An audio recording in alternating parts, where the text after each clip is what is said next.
நம்ம murder mystery thriller படம் அப்படின்னாலே உடனே மலையாளத்தில் போய் பார்க்கலாமா, இல்லை ஹாலிவுட்டில் பார்க்கலாமா, இல்லை கன்னடத்தில் பார்க்கலாமா அப்படின்னு யோசிச்சுட்டு இருப்போம். ஆக்சுவலாக தமிழ்லேயே 1950 காலகட்டங்களிலே ஒரு 3 படம் தரமான படம் வந்து ரிலீஸ் ஆயிருக்கு. இந்த படத்தை பற்றி யாருமே வந்து அதிகமாக பேசியிருக்க மாட்டாங்க. இப்போ நான் அந்த 3 படத்தையும் சொல்கிறேன், கண்டிப்பாக நோட் பண்ணி வச்சுக்கோங்க. இந்த 3 படமும் யூடியூப்லேயே இருக்குது, நீங்கள் ஃப்ரீயாகவே போய் இந்த படத்தை பார்க்கலாம். இப்போ சொல்கிறேன், இந்த 3 படத்தினுடைய கிளைமேக்ஸை உங்களால் துளி அளவு கூட கணிக்க முடியாது. அந்த அளவுக்கு தரமான படமாக அப்போவே வந்து நரேஷன் பண்ணியிருக்காங்க.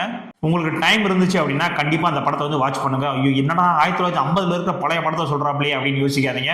இந்த 3 படமும் நீங்கள் பார்க்க மறந்துட்டீங்க அப்படின்னா கண்டிப்பாக நீங்கள் ஒரு சினிமா ஃபேன்ஸாக இருக்கிறதுக்கான வாய்ப்பு வந்து கிடையவே கிடையாது.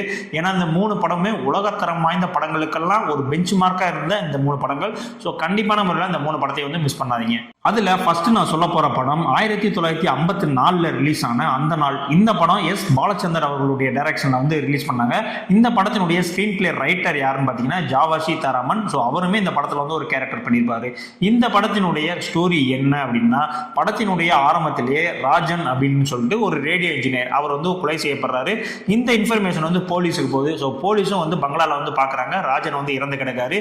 ஸோ இந்த கொலையை வந்து யார் பண்ணியிருப்பான் அப்படின்ற மாதிரி வந்து இன்வெஸ்டிகேஷன் பண்ணும்போது கிட்டத்தட்ட ஒரு 6 நபர்கள் மேலே அவங்களுக்கு வந்து ஒரு சந்தேகம் இருக்கு.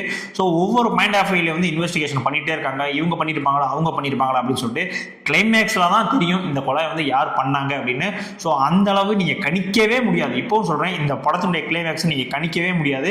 அந்த அளவுக்கு ஒரு பக்காவான ஸ்கிரீன் பிளேவோட இந்த படத்தை வந்து டைரக்ஷன் பண்ணியிருப்பாங்க. கண்டிப்பா இந்த படத்தெல்லாம் வந்து மிஸ் பண்ணிடவே பண்ணிடாதீங்க.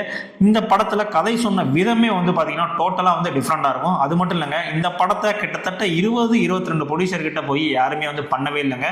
ஏன் அப்படின்னா இந்த படத்துல எந்த விதமான பாட்டு கிடையாது, ஒரு டான்ஸு, ஒரு ஃபைட்டு எதுவுமே கிடையாதுங்க. டோட்டலா அந்த காலத்திலேயே ராவா ஒரு பக்காவான ஒரு கிரைம் த்ரில்லர் மர்டர் மிஸ்ட்ரி படமா வந்து இந்த படத்தை வந்து எடுத்திருக்காங்க. இந்த படம் பார்க்கல அப்படின்னா கண்டிப்பா போய் பாருங்க.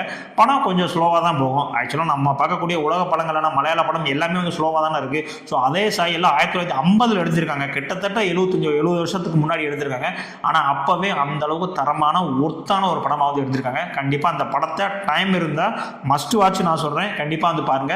இதனுடைய கிளைமேக்ஸை முடிஞ்சா வந்து நீங்க வந்து கண்டுபிடிங்க. அடுத்த நான் 2வதா சொல்ல போற படம் 1970 சேம் நம்மளுடைய எஸ் பாலச்சந்தர் அவருடைய டைரக்ஷன்ல வெளிவந்த படம் தான் நடு இரவில். இந்த படத்தினுடைய ஸ்டோரி என்ன அப்படின்னு பார்த்தீங்கன்னா, படத்தினுடைய ஆரம்பத்தில் வந்து பார்த்தீங்கன்னா ஒரு மிகப்பெரிய செல்வந்தர் வந்து காட்டப்படுறாரு. ஆனால் அவர் இன்னும் 20 நாளில் வந்து சாக போறாரு. ஸோ ஆனால் அவருடைய செல்வங்கள் எல்லாத்தையும் வந்து இப்போ யாருக்கா ஒரு ஆள் பிரித்து கொடுக்கணும்ல. ஸோ அதனால அவருடைய உறவினர்கள், அவருடைய மகன் எல்லாத்தையுமே வந்து வர சொல்றாரு. இந்த மாதிரி நான் சாக போறேன், அதனால நான் சாகிறபடி சொத்தெல்லாம் வந்து பிரித்து கொடுத்துட்றேன் அப்படின்னு சொல்லிட்டு. ஸோ எல்லாருமே வந்து இவருடைய வீட்டில் வந்து தங்கியிருக்காங்க. ஆனால் தங்கினதுக்கு அப்புறம் 1 by 1 டெய்லியுமே வந்து ஒரு ஆளாக வந்து இறந்துகிட்டே இருக்காங்க. ஸோ ஏன் வந்து இவங்கெல்லாம் இறந்து போறாங்க, ஏன் இவங்கெல்லாம் வந்து இவர் வர சொன்னார், இதற்கு பின்னால் இருக்கக்கூடிய மர்மங்கள் என்ன அப்படின்றதான் இந்த நடு இரவில் படத்தினுடைய கதை. கண்டிப்பா நீங்க வந்து த்ரில்லர் ஃபேன்ஸா இருந்தீங்க, இந்த மாதிரி கிரைம் இன்வெஸ்டிகேஷன் படம்லாம் பிடிக்கும் அப்படின்னா கண்டிப்பா அந்த படத்தை வந்து வாட்ச் பண்ணி பாருங்க. அந்த அளவுக்கு ஒரு ஷீட் டச் த்ரில்லர் தான் வந்து இந்த படம். படத்தில் நடிச்சக்கூடிய எல்லாருடைய பெர்ஃபார்மன்ஸுமே வந்து பக்காவா இருக்கும். மெயினா வந்து பார்த்தீங்கன்னா மேஜர் சுந்தரராஜன் அண்ட் பண்டாரி பாய் அவருடைய ஆக்டிங்லாம் வந்து பயங்கரமா வந்து நடிச்சிருப்பாங்க. ஸோ இந்த படத்துல எந்த ஒரு சீனுமே வந்து உங்களுக்கு லேகா இருக்கு, ரொம்ப ஸ்லோவா இருக்கு அப்படின்னா சொல்ல மாட்டீங்க. ஸோ அந்த அளவுக்கு வந்து ஒரு ஒருத்தான படம் தான்.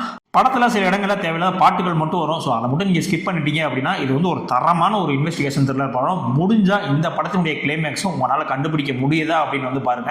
இப்போவும் சொல்கிறேன், நான் சொல்லக்கூடிய 3 படங்களுடைய கிளைமேக்ஸை உங்களால் கண்டுபிடிக்கவே முடியாது. ஏன்னா அந்த காலத்திலே வந்து அந்த அளவுக்கு ஒர்த்தாக வந்து ரைட்டிங் பண்ணி வந்து எடுத்திருக்காங்க. அடுத்த நான் 3வதாக சொல்ல போகிற படம் 1964 தாதா மிராசி அவர்களுடைய டைரக்ஷனில் ரிலீஸ் ஆன புதிய பறவை படம். இந்த படத்தில் வந்து பார்த்தீங்கன்னா சிவாஜி கணேசன் அண்ட் சரோஜா தேவி வந்து ஆக்ட் பண்ணியிருப்பாங்க. என்னுடைய personal favourite and all time ஃபேவரட்னு சொல்லிட்டு இந்த படத்தை நான் வந்து சொல்லுவேன். ஏன்னா அந்த அளவுக்கு ஒரு தரமான படம். படத்தில் ஆக்டிங் மட்டும் இல்லை, ஸ்க்ரீன் பிளே, ஸ்டோரி டெல்லிங் எல்லாமே வந்து வேற விதமாக வச்சிருப்பாங்க. என்னன்னா பழைய படத்துக்கு போய் இவ்வளோ புகழ்ந்துட்டு இருக்க அப்படின்ற மாதிரி உங்களுக்கு தோணலாம். இந்த படம்லாம் நீங்கள் பார்த்துட்டீங்க அப்படின்னா இந்த மாதிரி ஒரு படம் கூட இப்போ எவனும் எடுக்க மாட்டானே அப்படின்லாம் வந்து உங்களுக்கே தோண ஆரம்பிச்சிடும். ஸோ அந்த அளவுக்கு வந்து ஒரு தரமான படம். இந்த படத்தினுடைய கதை என்ன அப்படின்னு பார்த்தீங்கன்னா, ஒரு மிகப்பெரிய ஒரு பணக்காரர் சிங்கப்பூர்லேருந்து இந்தியா வந்துட்டு இருக்காரு. ஆக்சுவலாக அவருக்கு ஒரு பிரச்சனை இருக்கு. என்னன்னா தன்னுடைய மனைவி வந்து இறந்து போயிட்டாங்க அப்படின்னு நினச்சி ரொம்ப சோகமாக இருக்காரு.